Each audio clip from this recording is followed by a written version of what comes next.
उदे ग आंबे उदे उदे उदे ग आंबे उदे उदे नमस्कार. आता व्हिडिओतली कथा तर आपण ऐकणारच आहात, पण त्याबरोबर एक महत्त्वाची विनंती करायची होती. ती विनंती अशी की ते व्हिडिओ सुरू झाल्यानंतर आपल्या चॅनलवर ते सबस्क्राईबचं बटन आठवणीनं दाबायचं. म्हणजे ज्यांनी दाबलं असेल त्यांनी नाही, पण ज्यांनी दाबलं नसेल त्यांनी आठवणीनं दाबायचं. आपल्या इष्टमित्रांना शेअर करायचं. आणि एक छोटीशी बेल असते पहा, घंटी, तर तीही दाबायची. म्हणजे त्यानं काय होतंय की माझाही उत्साह वाढतो आणि मलाही असं वाटतं की सगळेजण माझ्यासोबत आहेत. मला वाटते एवढी विनंती पुरे झाली. धन्यवाद.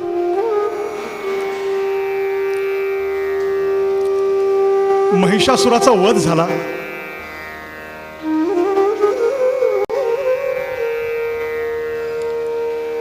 महिषासुराचं सगळं सैन्य पराभूत झालं.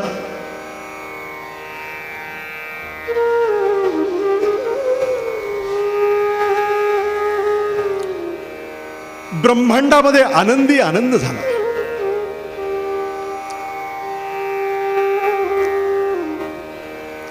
अंतःकरणातले वाईट विचार आणि वातावरणातले वाईट घटक जेव्हा प्रयत्नपूर्वक नष्ट होतात तेव्हा अवघेची त्रैलोक्य आनंदाची आता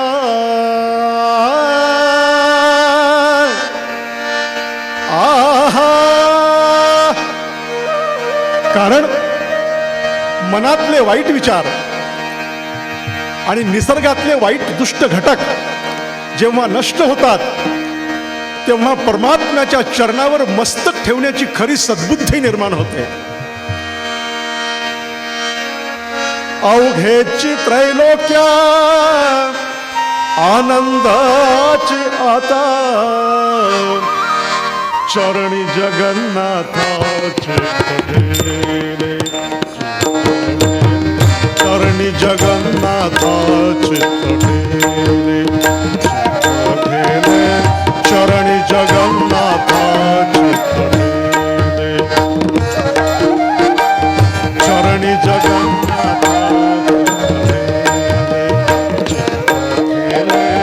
चरणी जगन्नाथाचे अवघेची त्रैलोक्य. आई महिषासुराचं मर्दन केल्यानंतर, सर्व दुष्ट शक्तींचा निपात केल्यानंतर हे त्रैलोक्य, त्रैलोक्य म्हणजे भू भुवा स्वहा, हे तीन आता आम्हाला मस्तक चरणावर ठेवताना जगन्नाथाच्या मूर्तीच्या चरणावर आम्ही मस्तक ठेवत आहोत असं आम्हाला वाटत नाही. तर आमच्या समोर जे जे भेटे भूत तो तो प्रत्यक्ष भगवंत आहे याची प्रचिती महिषासुराचं मर्दन झाल्यानंतर साधकाच्या अंतःकरणामध्ये प्रगट होते. अवघेची त्रैलोक्य आनंदाची आता अवघेची त्रैलोक्य आनंदाची आता चरणी जगन्नाथाचे चरणी जगन्नाथाचे चरणी जगन्नाथाचे.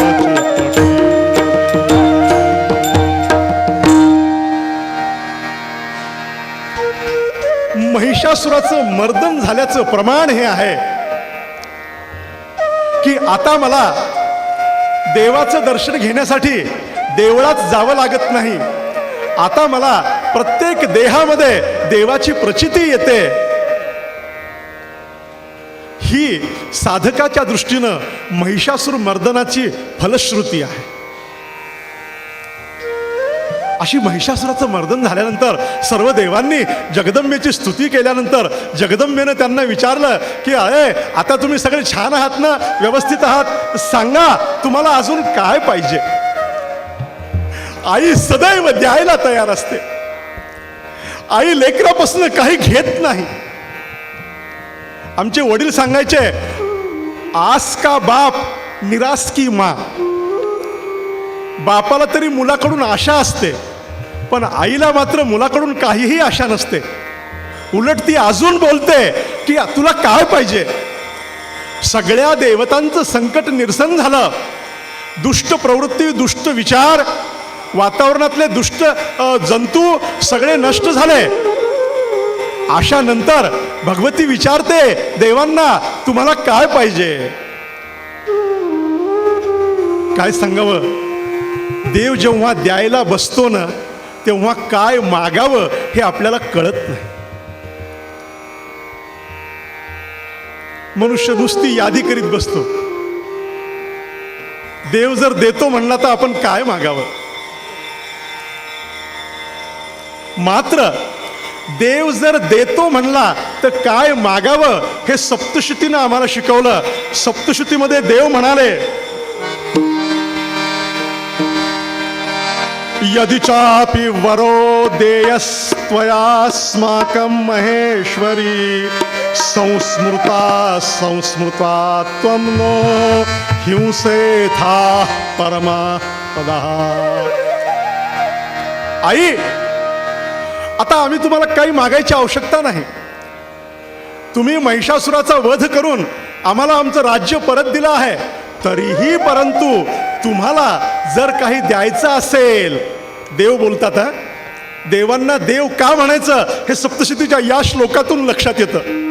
या श्लोकामध्ये देव असं सांगतात की आई, आम्हाला काही नको, परंतु तुझ्या या पराक्रमाचं जेव्हा जेव्हा मर्त्य मानव संस्मृता संस्मृता, स्मृता म्हणजे आठवण करणे, स्मृती म्हणजे आठवण करणे. आई, जेव्हा जेव्हा साधक तुझी आठवण करेल, जेव्हा जेव्हा हा मर्त्य मानव तुझं स्मरण करेल, आई, त्याच्या जीवनामध्ये कोणतीही जरी आपदा आली असेल तर आम्हाला द्यायचं असेल तर एवढंच दे की माणसाच्या जीवनात जर संकट आलं असेल तर ते संकट तुझ्या कृपेनं निरसन व्हावं, हेच आम्हाला दे, असं देवांनी सांगितलं. याला म्हणावं देवाचं मागणं. आपण काय केलं असतं कल्पना करा की.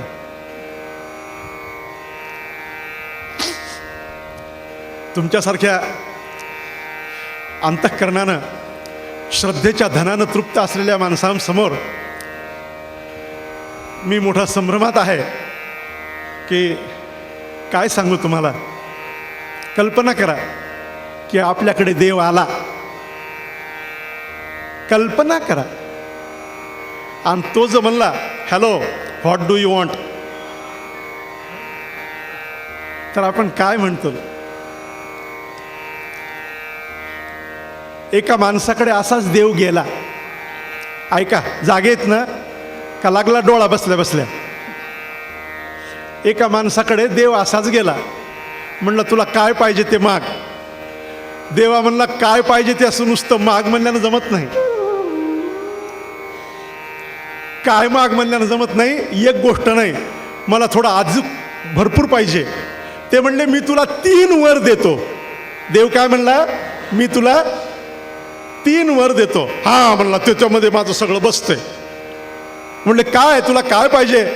नाही म्हणला, माझं लग्न फार लहानपणी झालं आणि पत्नी काही माझ्या मनासारखी नव्हती, फारच कुरूप आहे.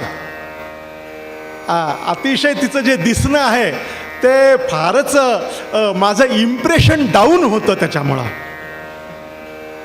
तर असं कर म्हणे देवा, मला जो पहिला वर तू देशील तर पहिल्या वरानं माझी पत्नी अत्यंत सौंदर्यवती, रूपवान, देखणी असं तिला कर. देव म्हणले नक्की, फायनल, लॉक किया जाय, असं देव म्हणायले. तर तर त्यानं सांगितलं की लॉक किया जाय. आता हे होता इकडं भगवंताच्या मंदिराकडे. देवानं तथास्तू म्हणल्याबरोबर हे होतं झोपडीमधला मनुष्य. जे झोपडीमध्ये त्या बाईचं रूप पालटलं, लखलख लखलख झोपडीमध्ये जणू काही प्रकाश पडायला लागला. एवढी लखलख ती सौंदर्यवती झोपडीमध्ये. आणि नेमकं तिथून त्या नगरीच्या राजाची पालखी जाऊ लागली. राजा म्हणले झोपडीमध्ये एवढं काय लखलख तेज दिसत आहे, पहा तरी खरं. सगळे शिपाई गेले. अहो म्हणले राजेसाहेब, या झोपडीमध्ये एक अत्यंत लावण्यवती स्त्री बसलेली आहे, चला म्हणले तिला घेऊन आपल्या महालामध्ये आपण तिला पट्ट राणी करू. सगळ्यांनी उचललं, तिला पालखीमध्ये टाकलं, राजवाड्यामध्ये गेले. तदेव लग्नम सुदिनं तदेव झालं आणि हे घरी आलं.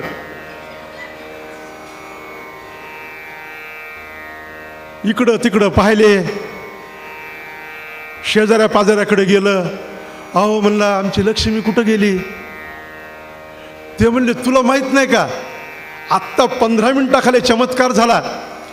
तुझी अशी ओबडधोबड असलेली धर्मपत्नी काय रूपवती झाली म्हणशील, काय चमत्कार झाला ते देवाला ते सांगू नका म्हणला, ते मला माहित आहे, माझाच सगळा पराक्रम आहे. गेली कुठं? काही नाही म्हणले. नेमकं त्यावेळेला राजेसाहेबाची स्वारी इथून आली आणि ते तिला घेऊन गेले आणि त्यांनी तिला पट्ट राणी केलं. पहिला वर वाया गेला, काही शिल्लक राहिलं. त्याला आला राजाचा राग. देवा म्हणला माझ्याजवळ अजून 2 वर आहेत, माझ्यासारख्या माणसाची अशी फजिती करतो का तो राजा? आता ते जर अंतःपुरामध्ये महालामध्ये एकांतामध्ये बसले असतील, आता मी माझ्या दुसऱ्या वराचा झटका दाखवितो. देवा म्हणला दुसऱ्या वरानं माझी बायको आस्वलीन होऊ दे.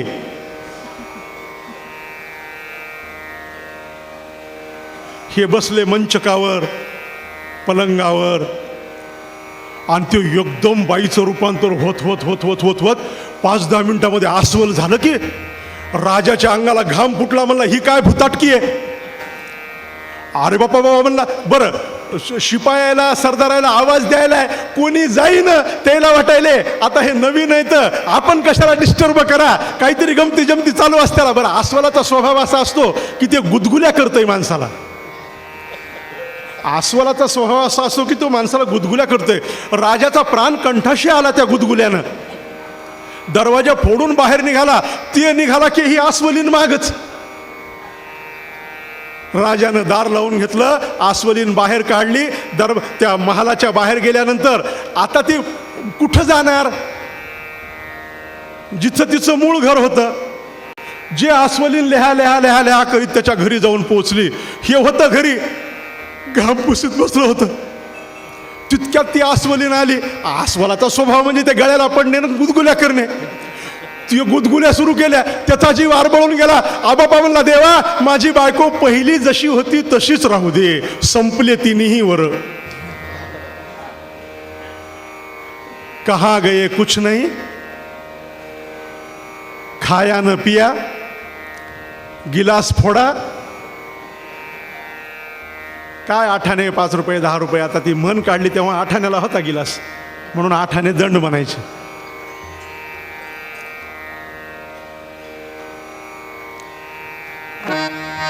दैवे प्रभू जरी वळाला तरी वर युवरायास पाहिजे समज.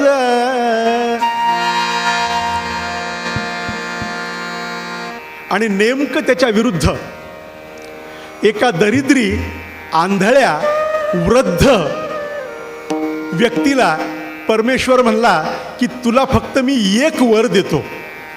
3 वर देऊन पाहिले म्हणला, त्याची फजिती झाली. मी तुला 1 वर देतो. आता ह्या माणसाला वाटलं तारुण्य मागावं तर दारिद्र्य आहे आणि अंधपणा आहे. डोळसपणा मागावा तर वृद्धापकाळ आहे, दारिद्र्य आहे. श्रीमंती मागावी तर डोळ्याला दिसत नाही, वय थकलं. काय 1 मागावं? काय 1 मागावं? तर ऐका, त्यानं 1 मागितलं. काही नाही म्हणला देवा, एवढंच कर, माझ्या नातवाच्या डोक्यावर राजछत्र मला पाहू दे. लक्षात ठेवा बरं का, पोथीतलं सांगायलो. माझ्या नातवाच्या डोक्यावर राजछत्र मला पाहू दे. देव तथास्तु म्हणले, आपापल्या स्थानाला गेले. तिथं ते त्यांचे ऑफिसमधले जे कोणी कर्मचारी असतील त्यांना बोलावलं. अरे म्हणले, ह्या माणसाच्या नातवाच्या डोक्यावर राजछत्र टाका. त्यांनी फाईल काढली. फाईल पाहिली तर ह्याला नातूच नाही. अहो म्हणले, देवा ह्याला नातू नाही. म्हणले, नातू देऊन टाका. पुन्हा फाईल पाहिली. म्हणले, ह्याला नातू द्यायला ह्याला पोरगच नाही. म्हणजे पोरग देऊन टाका. म्हणजे पोरग कुठून द्या, ह्याचं लग्नच झालं नाही. म्हणजे ह्याचं लग्न करा. लग्न कसं करा? आंधळ दरिद्रीन वृद्ध. मग देव म्हणला, याला तरुण करा, याला डोळस करा, याला श्रीमंत करा, याचं लग्न करा, याला पोरग द्या, ते मोठं करा, त्याचं लग्न करून द्या, त्याला पोरग द्या आणि त्याला राजा करा. कळालं का? हो, एकच वर मागितला आणि ह्यानं 3 मागितले. जिथलं तिथं जसाला तसंच राहिलं. चला, मला गंमत सांगायची नव्हती, सांगितली. विसरून जा. देवतांनी भगवतीला वरदान हे मागितलं की आपण माणसं जेव्हा जेव्हा भगवतीचं स्मरण करू तेव्हा तेव्हा तिनं आपल्याला संकटातून दूर करावं. खूप काळखंड निघून गेला. महिषासूर संपला. देवांचं राज्य आलं. देवराज्यामध्ये सर्वजण आनंदात राहायला लागले. झाले रामराज्य काय उणे आमासी, धरणी धान्य पिके गायी ओळल्या म्हशी. असं सुंदर कालखंड खूप चांगला गेला.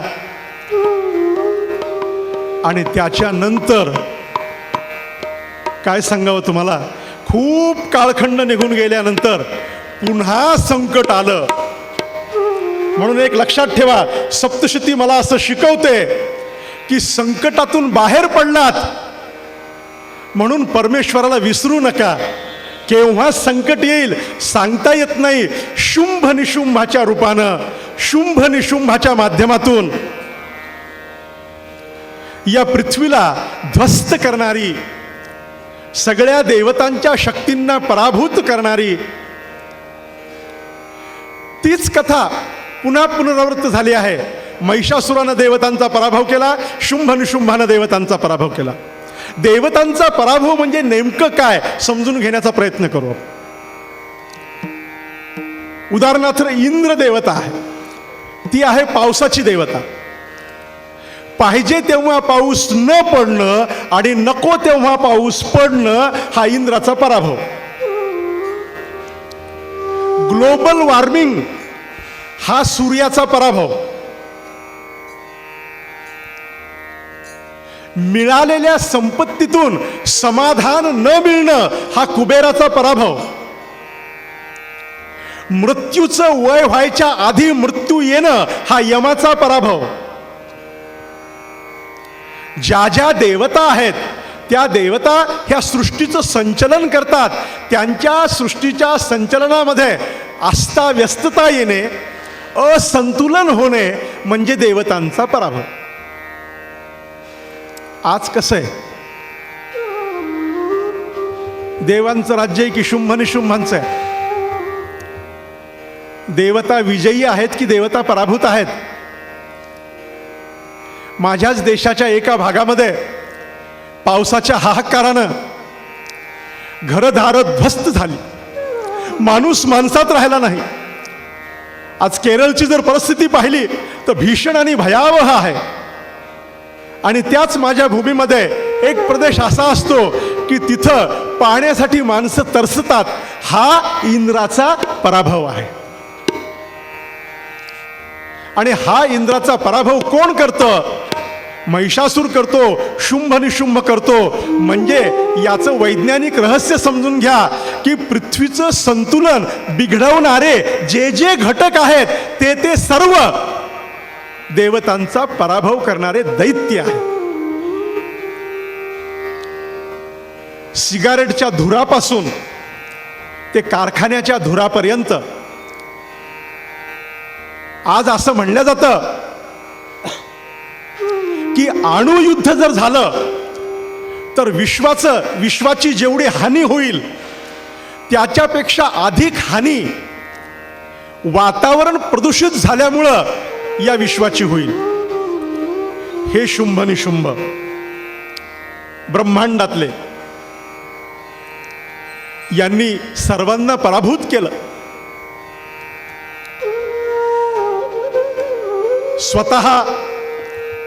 स्वतःकडे सगळा भाग घेतला.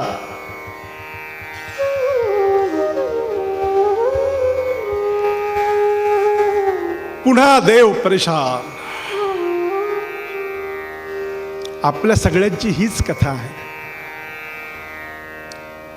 चांगलं झालं की पुन्हा काहीतरी घडतं. पुन्हा संसार व्यथित होतो, कष्टी होतो, दुःखी होतो, व्याकुळ होतो. ही व्याकुळता, ही कासाविसी साधकाला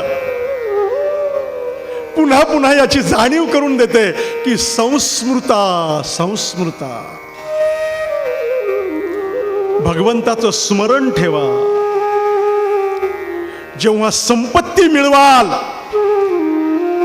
तेव्हा ही संपत्ती भगवतीचा प्रसाद आहे या श्रद्धेनं तिचा उपयोग करा.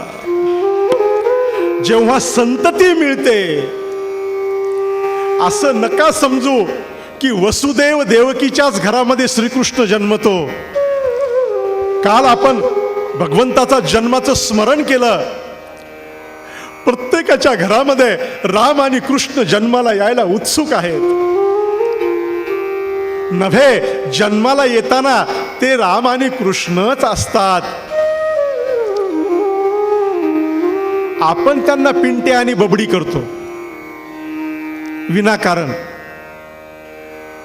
वास्तविक माझ्या घरी प्रगट झालेली संतती भगवंताचं रूप आहे याचं स्मरण ठेवून जर लेकरांचं संगोपन केलं तर आपल्या देशामध्ये वृद्धाश्रमाची आवश्यकता राहणार नाही. पण काय दुर्दैव आहे, मुलांच्या बैठकीत बसलं तर त्यांचं एका विषयावर एकमत झालेलं असतं की आमच्या पप्पाला काही कळत नाही. आणि पप्पाईच्या बैठकीत बसलं की त्यांचं एकमत असतं की आमच्या पोट्ट्याला काही कळत नाही. माझा प्रश्न असा आहे, पप्पालाही कळत नाही आणि पिंट्यालाही कळत नाही तर मग कळतं कोणाला? नका असं करू. आपल्या लेकरातल्या परमेश्वराचा शोध घ्या. संस्मृता, आपल्या संततीमध्ये भगवंताचं स्मरण ठेवा. आपल्या संपत्तीमध्ये भगवंताचं स्मरण ठेवा. आपल्या कर्तबगारीमध्ये भगवंताचं स्मरण ठेवा. आज एवढा सोहळा होत आहे. हा सोहळा करणारी जी मंडळी आहेत त्यांनी याबद्दल स्वतःला धन्य समजावं की माझ्या सद्गुरूंनी या कार्यासाठी माझी नियुक्ती केली, हे माझं भाग्य आहे. या भाग्याचं स्मरण करावं. हे परमेश्वरा, इथं हजारो राबणारे हात हे भाग्याचं लक्षण आहे. गेल्या महिन्याभरापासून विविध कथा संकीर्तन होत आहेत. आमचे ज्येष्ठ बंधू मुन्ना महाराज त्यांनी हनुमान चालिसा कथा ठेवली. माझे परम आदरणीय श्रद्धेय स्नेही जीवलग वेदमूर्ती अनंत शास्त्री मुळे यांनी अद्वितीय असं शिवमहापुराण ठेवलं. अनेक कलावंतांनी त्यांना साथ दिली. आज सुद्धा माझ्यासारख्या छोट्या मुलाचं लाड आणि कोड कौतुक करण्यासाठी एवढी गुणवान मंडळी या ठिकाणी उभा राहिली, बसली. यांच्यासहित माझी सर्वांना प्रार्थना आहे, या गुणाचे आपण वाहक आहात. या गुणाचा स्वामी भगवंत आहे. ईश्वरानं दिलेली ही बाब आहे. म्हणून ईश्वरा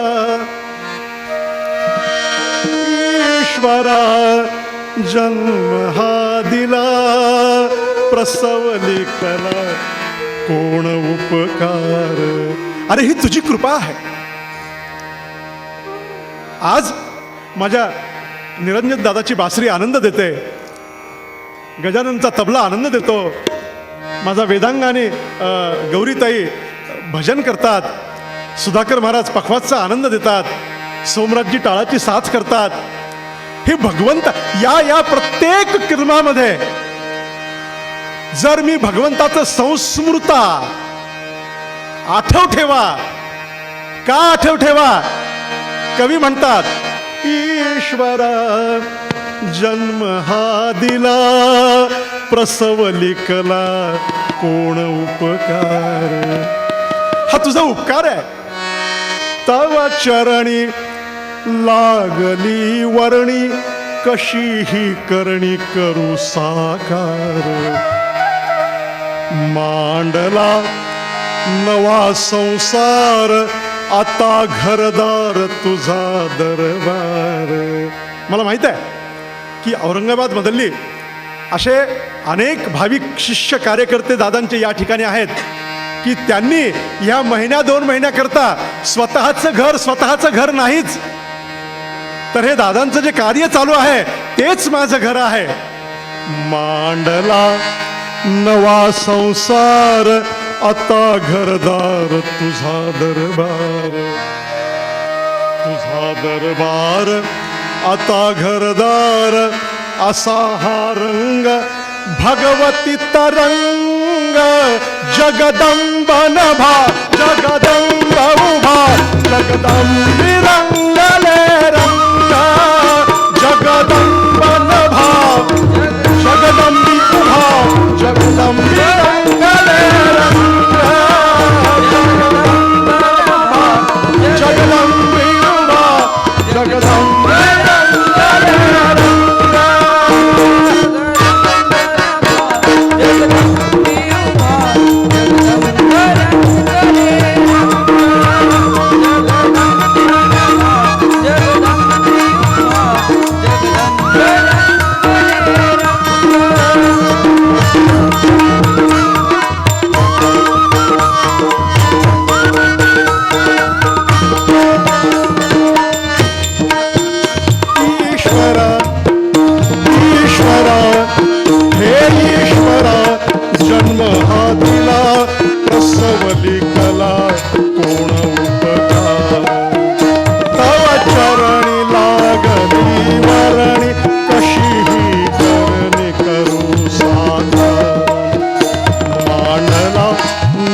संसार, आता घरदार तुझा दरबार. घरदार तुझा दरबार, तुझा दरबार. उसळला रंग जगदंब नभा, जगदंब उभा, जगदंबी रंगले रंग. जगदंब नभा जगदंबी उभा, जगदंबी रंगले रंग. जगदंब नभा जगदंब उभा, जगदंबी रंगले रंग. सदानंदिता उदयोस्तु. बोल भवानी की.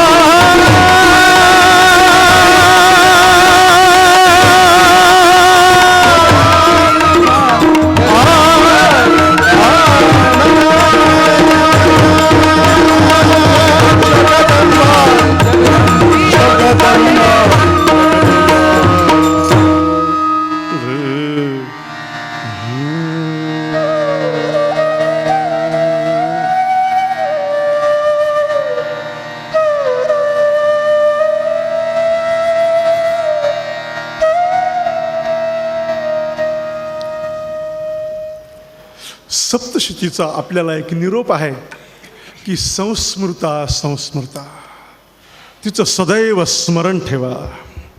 आणि स्मरण जर ठेवलं तर ती आपल्या आपदा नष्ट करते, याच्यावर श्रद्धा ठेवा.